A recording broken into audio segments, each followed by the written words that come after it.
As I hold my niece in my arms, I gaze at the flowers blooming in the garden. My name is Olivia, and I'm 32 years old. My older brother, Johnson, is 4 years my senior, and the proud father of the little girl I'm holding. Our parents, both healthy and well, often visit to spend time with her. To keep my niece entertained today, I set up a small kiddie pool in the garden and filled it with water. As she plays, my mind drifts back to an event from 5 years ago. I was 27 then, and Johnson was 31.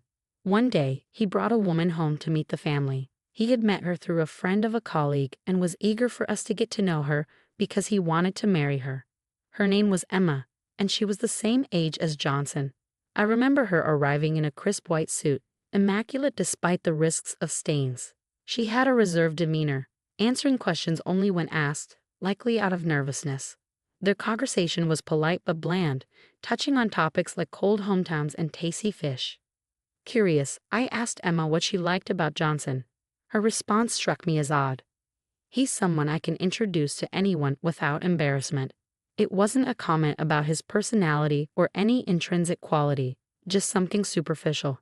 A slight unease crept over me that day, an unease that would later grow into certainty. Shortly after Christmas, Johnson was transferred to Los Angeles. It was a promotion, and he was excited, but it complicated their wedding plans. Since the transfer makes it tricky to plan a wedding, I want to do it before I move to Los Angeles, Johnson suggested, but Emma preferred to wait. Although he wouldn't be leaving for LA for another 9 months, she was adamant about delaying the wedding until after the move. It'll sound cooler at the wedding to say I'm working in LA, she explained. Her priority was impressing others. You could say you're planning to move to LA next year, my mother suggested, but Emma was firm. I want to introduce him as someone already working in LA. It has to be the real Los Angeles. Johnson, ever laid back, agreed to her wishes, and they settled on a hectic schedule, flying back the day before the wedding and returning to LA right after. That wasn't the only issue. The wedding costs fell on our family as well. The wedding planner had suggested placing gerberas on each table, but Emma insisted on roses, saying gerberas looked cheap. Her vanity made me increasingly uncomfortable. Then the day before the wedding, something happened that heightened my discomfort. While at work, I received an unusual call from my mother. Her trembling voice on the phone sent a chill down my spine. "Your dad, he's bleeding internally." My hand shook as I held the phone. My dad, who had never been one for health checkups, smoked, drank, and rarely exercised, was the picture of unhealthiness. I recalled an article I'd read about how colon cancer progresses without symptoms. My mom informed me that he'd been rushed to the hospital. I immediately left work to be by his side. Seeing my dad lying in that hospital bed was a shock. Though I had tried to prepare myself, the reality was even more jarring. His face was pale, almost blue. Why hadn't he gone for regular checkups? Maybe this could have been prevented. But there was a more immediate concern. The wedding was the next day. "The wedding is tomorrow," I said to my mom, holding my dad's hand. I tried to stay strong, at least for them. "Yes, and it's too late to cancel the venue now," she replied. "If only we had known, we could have had the wedding before the move to LA. But illness comes without warning." It was the eve of the wedding and panic set in. My brother had likely already boarded his flight, making it impossible to reach him by phone. Desperate, I called Emma and explained the situation, my voice trembling with anxiety. "Hospitalized?"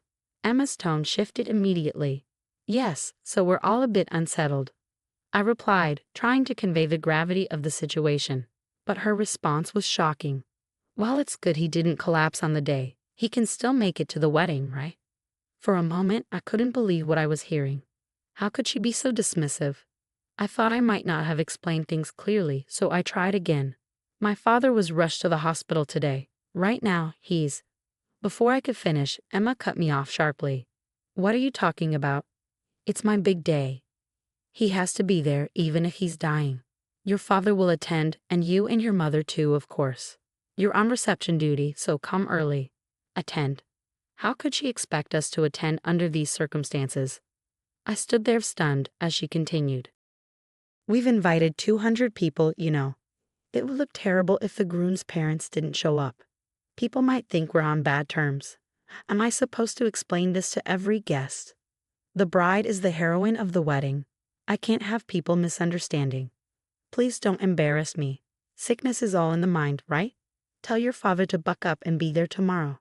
Oh, and tell the groom I requested his dad's attendance. I don't want to look desperate. See you at the venue tomorrow." With that, she abruptly ended the call. I stood there, gripping my phone, my hands trembling in disbelief. "What happened?" my mother asked, her voice full of concern.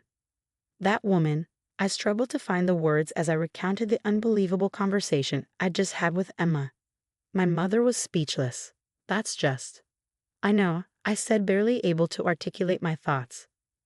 Then, from seemingly nowhere, a faint voice interrupted us. "I'll be there."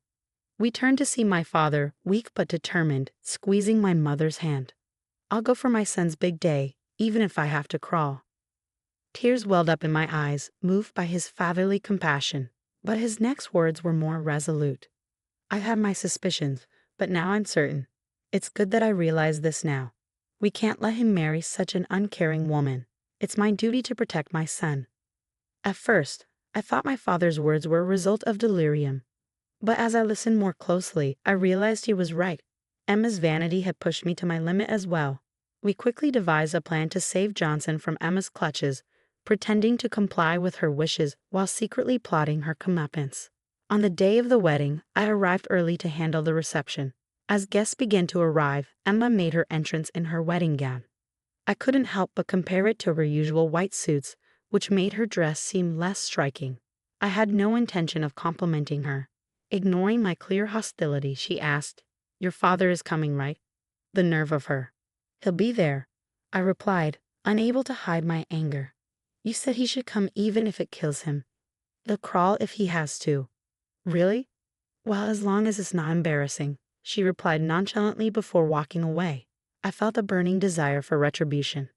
The ceremony went off without a hitch, and soon the reception began. The hall was buzzing with chatter as 200 guests settled into their seats. Suddenly, a louder murmur rippled through the crowd. "What's going on?"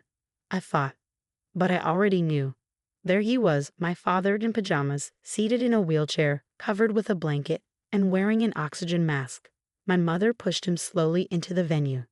The MC, clearly flustered, checked the time and then announced the entrance of the bride and groom. With a fanfare, the newlyweds entered. When Johnson reached the front and saw my father, he shouted from the stage, "Dad, what happened?" His shocked voice set the room abuzz. Emma, standing beside him, looked confused. My father, struggling to speak through the oxygen mask, rasped out, "Look at me. See, I made it, even if it kills me." Seizing the moment, I raised my voice, making sure everyone could hear. "My father was suddenly hospitalized yesterday after collapsing. He's only just regained consciousness." Yet the bride, Emma, insisted he attend, saying it would look bad if the groom's parents were absent. "Don't embarrass me," she said. So this is what happened. Johnson, who knew nothing of this, was speechless. My words hit him hard. He looked bewildered, his gaze darting between Emma, me, and our father. "It's okay, Johnson," my father whispered faintly. "I have no regrets in my life. Thank you, Mom, for everything." "What's going on?" Johnson demanded, turning to Emma, who stammered, "Wait, hold on. That's not how it—" She turned to me, but it was too late. "Time to reveal everything," I said, my voice steady. "Oh, and I forgot to mention," the bride also said, "don't tell anyone I asked you to get your father-in-law to attend. I don't want to seem desperate." Emma was panicking now. "I told you not to say that." I mocked her. She told me not to tell anyone. The sound of my father's oxygen mask, eerily reminiscent of Darth Vader, filled the room as Emma and I stared each other down. The room fell silent, every guest watching us intently.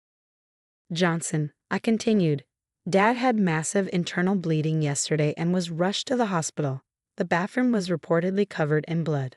But you were already on the plane, unreachable, so I informed Emma of the situation. Not a single word of concern from her, just demands that he attend, even if it meant dying." I was beyond shocked, speechless. "That's why Dad is here in this condition." "What do you think? Are you really going to marry someone who thinks it's okay to sacrifice others for her own sake?" I shared memories of our father with the room, recalling how he had always been there for Johnson. "Remember, Dad? Like when you helped Johnson with that science project, The piggy bank contest. You made an amazing postbox piggy bank and won a prize. Or when you climbed trees at summer camp to catch beetles for him, even though you never caught any and fell from the tree. That part wasn't necessary, my father muttered softly through the mask, but no one seemed to hear him. Tears welled up in Johnson's eyes. Are you okay with a wife who can say such heartless things to a dad like that? That's right, me too. A voice suddenly called out from the audience. Turning around, I saw a heavily pregnant woman. I'm due any day now, yet Emma told me to come to the wedding no matter what. The bride is the heroine. Don't embarrass me, she said. Her belly looked ready to burst, and it must have been excruciating just to sit there. But the revelations didn't end. Me too. Another voice shouted. I just gave birth a month ago, and she said I wasn't sick.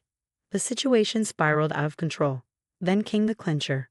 I was just a friend of a friend of a friend, invited to pad the numbers. I hardly even know the bride. Even complete strangers were in attendance, bewildered by the chaos. Johnson was speechless. I wanted a big wedding, right? Your company has a lot of people, and it would look good for me too. I did it for you, asking everyone to attend. Emma's reasoning was falling apart. Then, a sharp snap rang out. A woman had slapped Emma across the cheek, sending her crumpling to the floor. It was her mother. That woman. How could you? Her mother cried out. My daughter, she's always been like this. In elementary school, she'd say her dad looked shabby and shouldn't come to school events. Always caring about appearances, threatening to study abroad if her grades didn't improve. It was okay when it was just our family, but now she's troubling others. This is disgraceful. She then turned to us, deeply apologetic. I'm so sorry for my daughter's behavior. I know sorry isn't enough, but please forgive us. Emma's mother, able to scold and apologize for her daughter in such a situation, was admirable, so unlike Emma. But Emma protested. Why are you embarrassing me in front of everyone? You're my parent. She looked ready to lash out at her own mother. Enough, Johnson said, restraining the chaotic Emma. I'm sorry, really sorry to everyone. And Dad, I'm sorry I didn't know. My father took off his oxygen mask and said calmly, no worries. I couldn't stand her attitude, and I thought you'd suffer if you married her. What's it called? I even borrowed this Paco Paco. Wait, what? Emma gaped in astonishment. The Paco Paco mask my father referred to was just a plastic mask, not meant for oxygen inhalation. My mother, who worked part-time at a family restaurant, had used these 3D plastic masks. It looks more like a sick person, he had said, deciding to wear it after discussing it with my mother. From a distance, without a closer look, it could easily be mistaken for an oxygen mask. As for his internal bleeding and diagnosis, my father tossed away the thick cushion he had been sitting on. It was hemorrhoids. What? Hemorrhoids?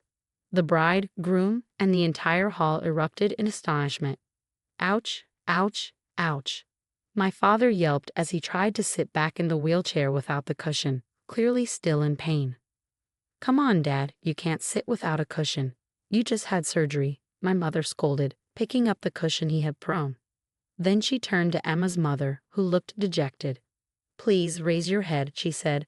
Not many can scold their child and apologize so sincerely. I'm truly impressed by your genuineness. Emma's mother, with tears streaming down her face, hugged my mother. My mother embraced her, comforting her. Everyone now understood. It's annulment time, Johnson spoke coldly to Emma, having witnessed everything. 5 years later, Emma's true nature, exposed at the wedding, led to her being disowned by relatives present, and naturally by her parents as well. Her vain nature seemed incurable, even with advice. Inviting complete strangers from her workplace to the wedding had made the entire fiasco known at her job, leading to an awkward resignation. I saw her once at a grocery store. She looked unkempt, wearing dirty clothes that hadn't been washed for days, her hair disheveled. I don't have a job. Can you help me reconcile with Johnson? She begged. He's in LA, I replied bluntly, refusing her plea. The waters filled up, my father called out, squatting by the side. He had been exposing his embarrassing ointment-covered backside for a while, but now seemed fine. And the pool looks cool, my niece Mary exclaimed as she ran off my lap toward the pool. Indeed, after that ordeal, my brother fell in love with and married a French woman in Los Angeles, who gave birth to Mary. She's 3 years old, with blue eyes and blonde hair, like a little doll, melting all our hearts.